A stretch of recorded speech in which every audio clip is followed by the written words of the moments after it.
il y a des cons partout, sur les côtés, dessus, dessous, sur les sommets, au fond des trous. Partout, partout, il y en a partout, partout, partout, il y en a partout. Confetti. Peut-on être con sur les bords et intact au milieu ? Non. Quand les bords sont déjà attaqués, le centre est atteint.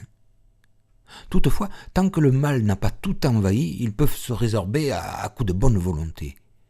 Dans le cas contraire, une peine terrible lui est infligée, la condamnation. Une addiction s'empare du sujet, et tabac, alcool, jeu l'encercle pour l'étouffer inexorablement.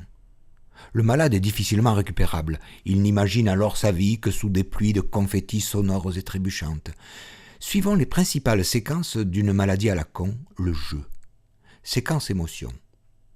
Le petit Adrien, dans la cour de récréation, ne se doutait pas qu'en jouant aux billes, amusement de son âge, il entr'ouvrait les portes du monde abominable du joueur invétéré.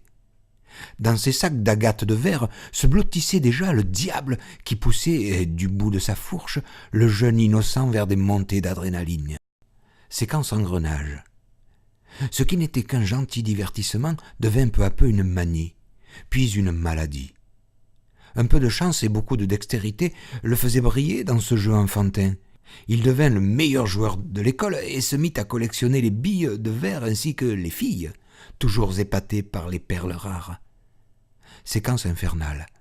Quelques années plus tard, il se mit aux cartes, ne gagnant au début que des jetons factices, mais vite, vite, les rondelles de plastique se transformèrent en euros, puis en billets.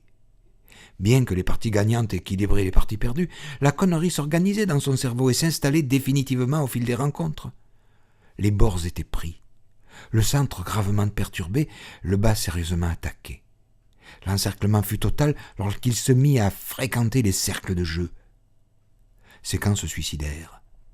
Comme une mouche attirée par la confiture, pour rester poli, le scintillement des casinos l'attirait irrémédiablement, misant au début ses heures supplémentaires, puis sa paye entière, puis celle de sa femme, enfin celle de ses amis, qui très vite le lâchèrent dans son abîme sans fin. Séquence vicieuse. Adrien trouvait son bonheur dans la perte de ses gains. Il remettait sur la table tout ce qu'il gagnait car ses poussées d'adrénaline le réclamaient. L'émotion ne provenait plus que par le risque de perdre. Ces quelques gains ne provoquaient aucun plaisir. Adrien était tombé dans la triste série des cons qui exagèrent. Abandonné par tous et ne pouvant plus fréquenter les maisons de jeu, il errait dans les rues, sans travail, sans argent, sans famille et sans maison. Il fréquentait quelques caves sordides où des plus paumés que lui dérivaient dans des vies de hasard, d'alcool, de drogue. Une nuit de déprime totale, avec 2 ou 3 vagabonds imbibés, il passa de la roulette des casinos à la roulette russe, histoire de réduire à l'état de confetti la seule chose qui lui restait, sa vie.